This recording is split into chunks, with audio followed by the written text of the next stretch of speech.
ఓం మహాగణాధిపతయే నమః. ఓం గురుభ్యో నమః. ఓం శ్రీమాత్రే నమః.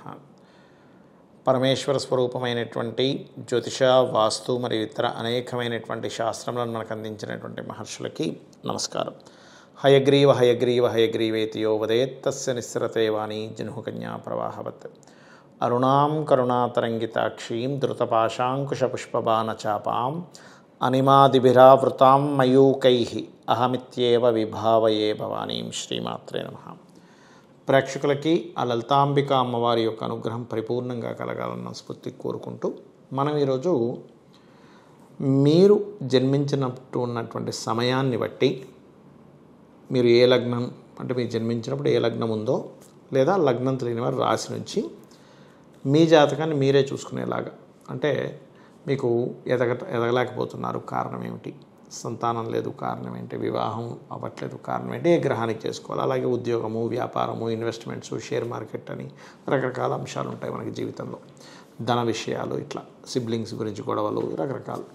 అయితే అసలు ఎందుకు జరుగుతుంది, దీనికి పూర్వజన్మ కర్మకి సంబంధం ఏమిటి, మనము అంటే మీరు ఏ లగ్నంలో జన్మిస్తే పూర్వజన్మ కర్మ ఏ గ్రహాలకి సంబంధంగా అది ఉంటుంది, దాన్ని మీరు సెట్ చేసుకుంటే మీకు పడుతున్నటువంటి ఇప్పుడు ప్రజెంట్ మీరు అనుభవిస్తున్నటువంటి ఇబ్బంది ఏదైతే ఉందో అది క్లియర్ అవుతుంది.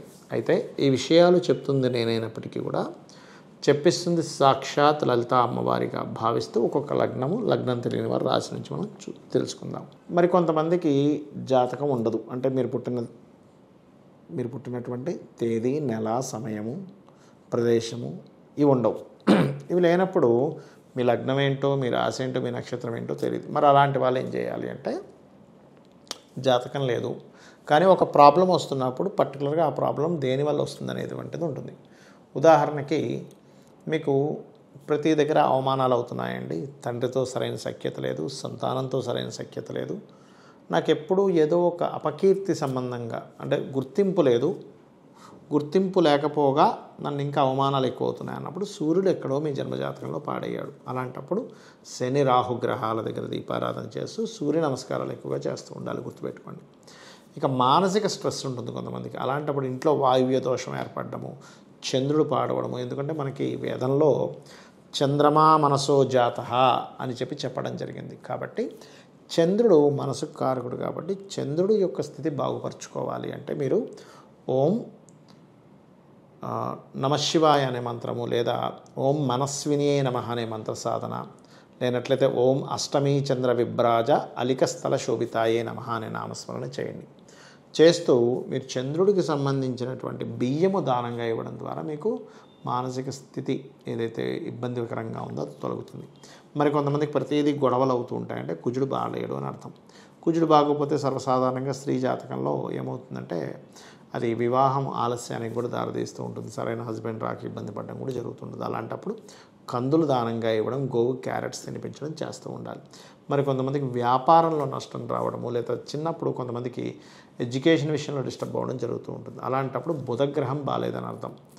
బుధుడు కనుక పాడేయడం అనుకోండి, ఇట్లాంటివి జరుగుతుండే. అలాంటప్పుడు పెసలు దానంగా ఇవ్వడము, విష్ణు సహస్రనామాలు వినడం చేయాలి. అదేవిధంగా మరి కొంతమందికి గురుగ్రహం పాడయ్యాడు అంటే జూపిటర్ గనక బలంగా లేడు అనుకోండి మీ పర్సనల్ చార్ట్లో, అప్పుడు ఏమవుతుంది, ధార్మికమైనటువంటి విషయాలు చేద్దామంటే కుదరదు.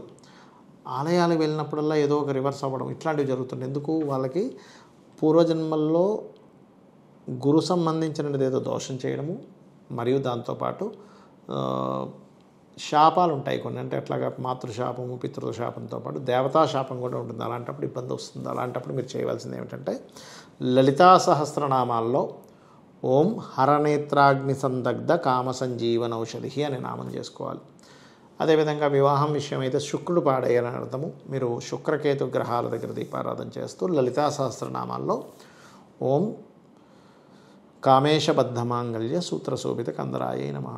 కొంతమందికి వివాహ జీవితం బాగోదు, వివాహం అయిపోద్ది కానీ ఎర్లీ కానీ వివాహ జీవితం బాగోదు. అలాంటప్పుడు ఓం శివకామేశ్వరంకస్తా శివాస్వాధీన వల్లభాయై నమః అనే నామస్మరణ చేసుకోండి.